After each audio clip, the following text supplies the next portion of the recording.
Okay, went and got some gloves. Had to turn me off because when I picked up the camera, it dropped to the ground. And I have one of those cameras that if you start it straight up and down and film that way, you can't tip it mid-filming, or else you'll be doing this, watching the video. And I don't remember which way it was, so I just turned it off and dumped some muck buckets, got some gloves, and now we're into the next stall. So what I was saying was, I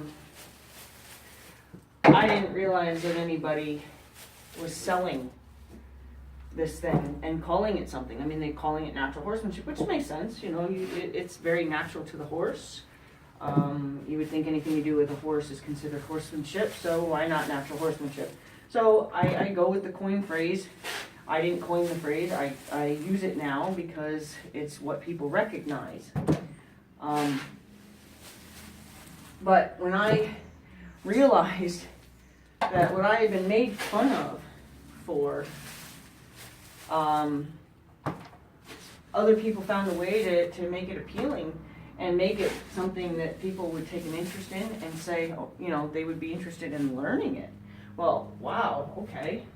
You know, there is a good part of it that, you know, is by nature, I guess you could say. It is something that you are able to do because it just happens, you know, naturally. So there is certain things that make you more of a natural with horses than taught. And I think that's given with any sport or really anything in life, you know. You could be a natural on skates way faster than somebody can learn on skates. So with that being said, you know, there's to a certain degree, can you teach people what it is you do? My biggest goal in life after that was to start researching all these other people who were making money teaching what I was always made fun of doing, and see how I can get into that field of marketing it and being somebody you learn it from. And I'm happy to buy videos. I'm happy to go to seminars. I'm happy to watch clinicians do their thing. I'm happy to walk away having learned stuff, because my main goal was to learn how to teach it. You know, I can grab a horse and communicate with that horse quite quickly. I don't know how to break that down into how did I do it. And I wanted to learn how other people are marketing the educational aspect of it. How do you teach people to do what you do that seems so easy? How do you make that something that you can now teach lessons doing? I've done a lot of research. I've done a lot of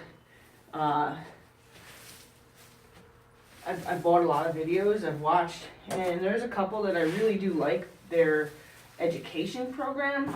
I do like some of the things that they say and some of the phrases that they use that best describe what you're trying to illustrate. So I can honestly say that there's clinicians that I would say I most resemble if I was to say who do I most take after.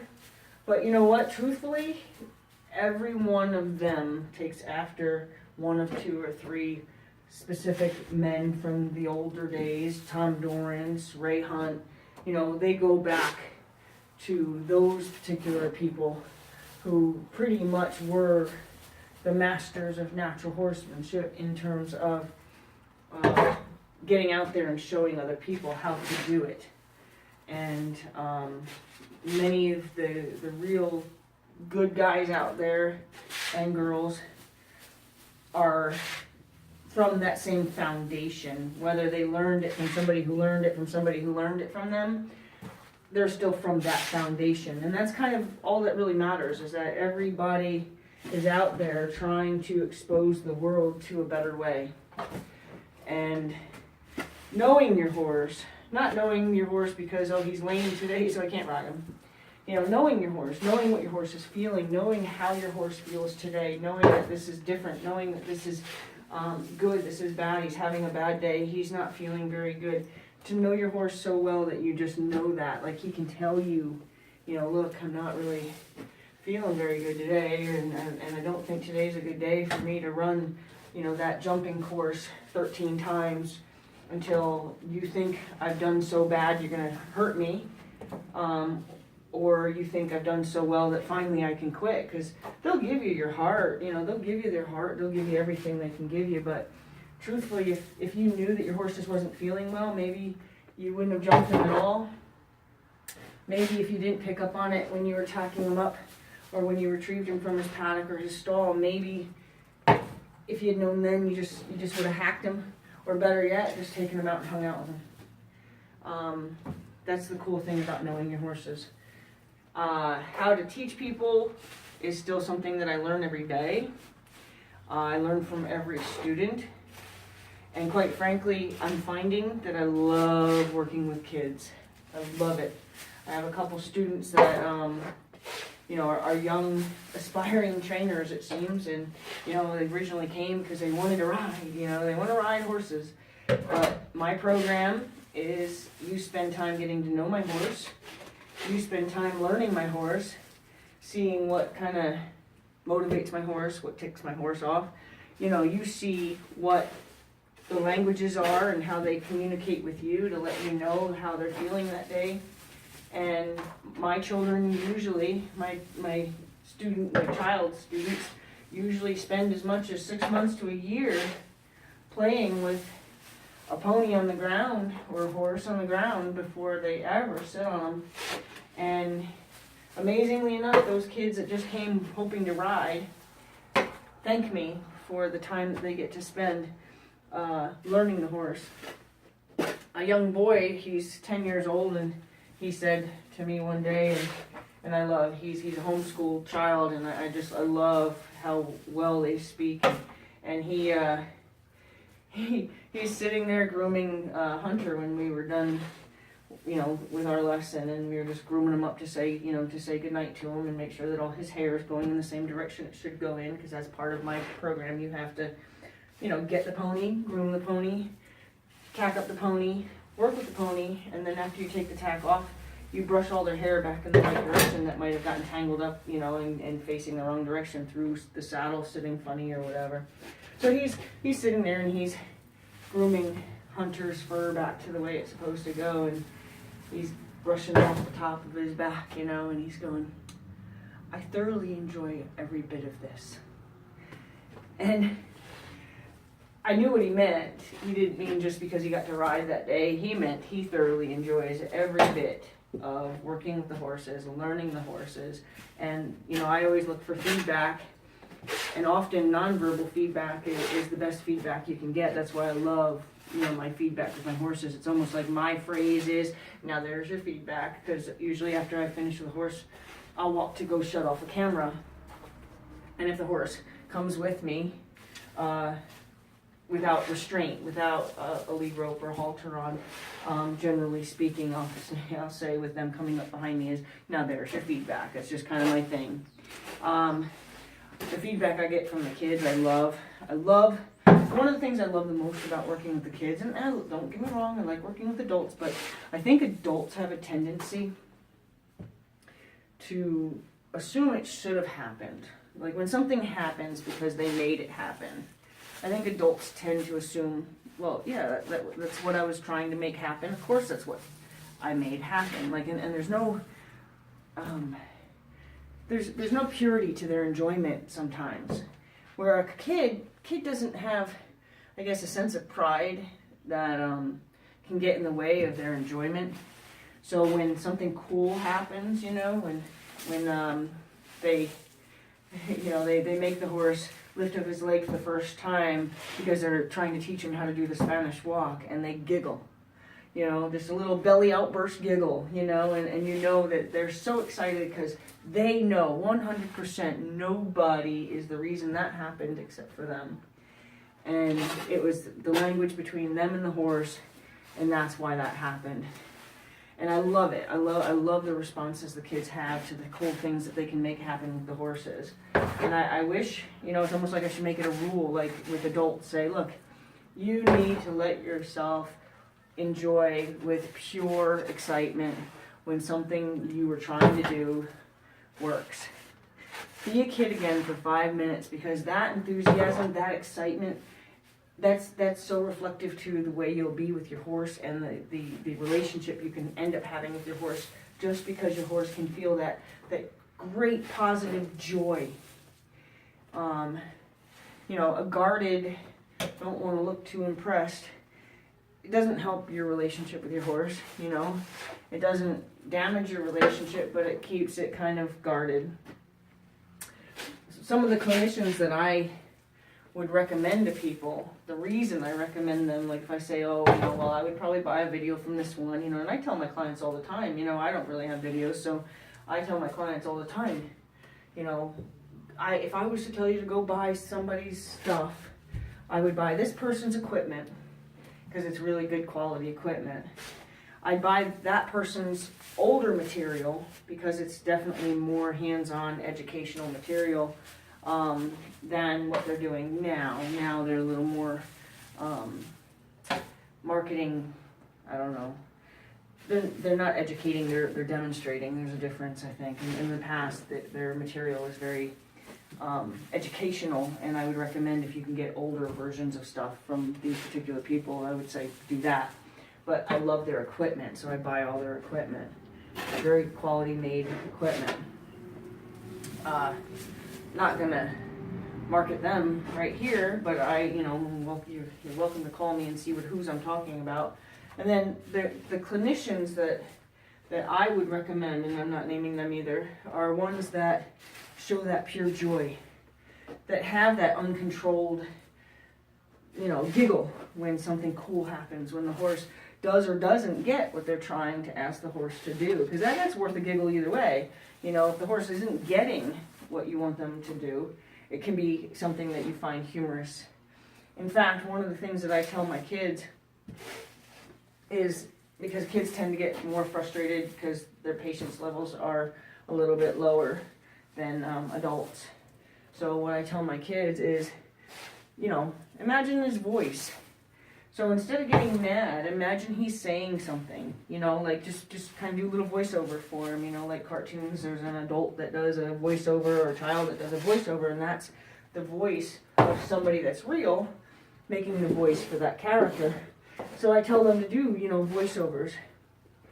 So like if you're tapping his leg, we just recently did a Spanish walk lesson, and you tap the horse's leg, and if you're tapping the horse's leg and he's just not getting it, he's just standing there, like, so instead of getting frustrated because you are not getting results, but you know that you have to keep kind of annoying the horse with this particular cue, but it's just not happening as fast as you'd like it to happen, instead of getting frustrated by it, just be like, I sure wish you'd stop tapping my leg.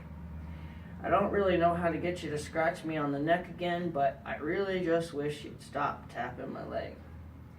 Yep, you're still tapping my leg. Kind of wish you'd stop. Don't know how to make you stop. And you can kind of make it like funny for yourself. I always tell the kids, humor. Find humor in what's going wrong. Even if it's not really going wrong, what's taking too long, okay? What you feel is taking too long. Sometimes it takes them a minute to connect their brain to the part of the body you're trying to get them to do. So, for example, we need the horse's brain to go onto that foot and to let them understand that what I'm doing needs you to connect your brain to the foot.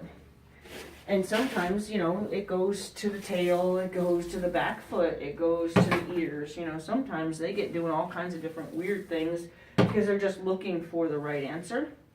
And sometimes when it seems like they're doing something bad, we think they're doing something bad, but truthfully, they're just seeing if they can find the right answer. They're looking for an answer. Now, of course, I had one the other day was getting frustrated with me because he didn't know the answer. So now here, I'm telling the kids how to handle frustration. And now, there are examples where the horse becomes very agitated by what you're doing and not knowing the answer to make you stop. So then they try to get a little more assertive. So for example, this horse the other day started kind of throwing his head at me. And that was his way of telling me enough is enough. Like, he was pretty much saying, I don't know the answer and I'm done trying. And then in that case, yeah, you can find yourself getting frustrated and angry and want to retaliate. The only thing that you would ever do is you would correct his decision to use that technique against you, and you'd respond to that. But it's not like you would stop doing what you're doing. You can't change it, because if you change, especially at that point, if you change that, he's got your number. He says, oh, okay, so every time I get frustrated because I don't know the answer, I'm just going to throw my head at this person and they're going to give up. So then they win, right? They win that mental game, that puzzle. That puzzle becomes, complete because it stopped.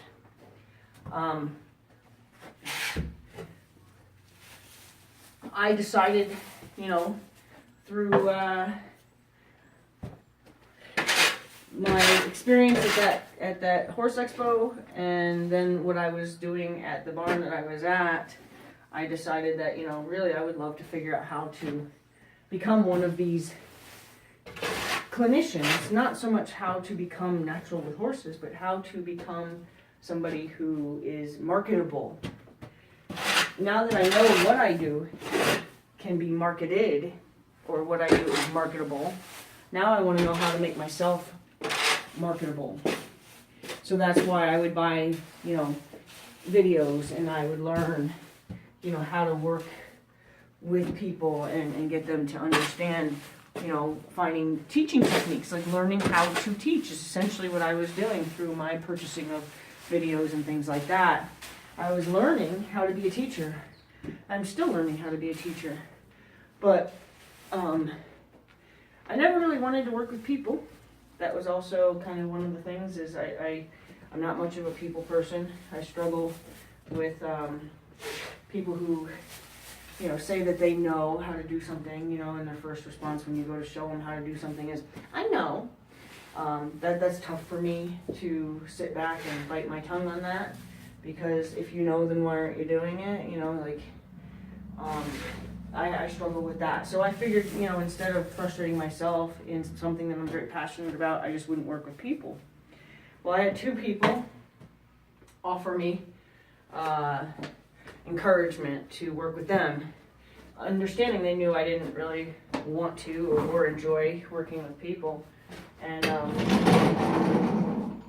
they assured me that my lack of people skills wouldn't bother them and they wouldn't hold it against me. So I said, sure, okay, let's do this. So I worked with 2 women separately, but 2 different women at the same barn. And I found that if people are patient with me about how to work with them, I can teach. I just needed people who understood that I wasn't really very good at teaching people. So I thank the one woman, as often as I see her, as often as I'm in touch with her, for having kind of encouraged me to work with her as a human student and help her with her horse. And I thank her for that, because it opened my avenues to working with people and not just horses. So I'm very grateful for that. And the other woman, I don't know how to get in touch with, otherwise I would certainly extend my thanks to her as well. I have since I'm jumping around a little bit, but since I was at the barn where I bought my one horse, I had a woman, the same woman who I went to that expo with. Something happened. I don't know if she was threatened by my being there, or if she just didn't like me or whatever. I'm not sure. Horse people are weird. I was essentially bullied into leaving. So I moved my horse. And it's funny, it's because it's almost like you want to go over to that person and shake their hand and say, thank you. Thank you for trying to have a negative impact on my life and getting me kicked out of a barn that I wasn't really gonna evolve from anyway. Because if it weren't for you getting me kicked out, maybe I'd still be hanging out at a old backyard barn with my one horse and just hanging out and not getting out there and making something of myself in the horse world. But you know, I would have no real reason to walk up to her and thank her, but you know, if she's watching this, thank you. So, you know, I've evolved from there. I packed up my horse, moved to a different barn, and then I met these two women. They wanted me to help them. I ended up becoming the barn mom. So I'm going to go ahead and pause this and start off with the barn mom thing. I'm going to dump my buckets and change stalls. So here you go.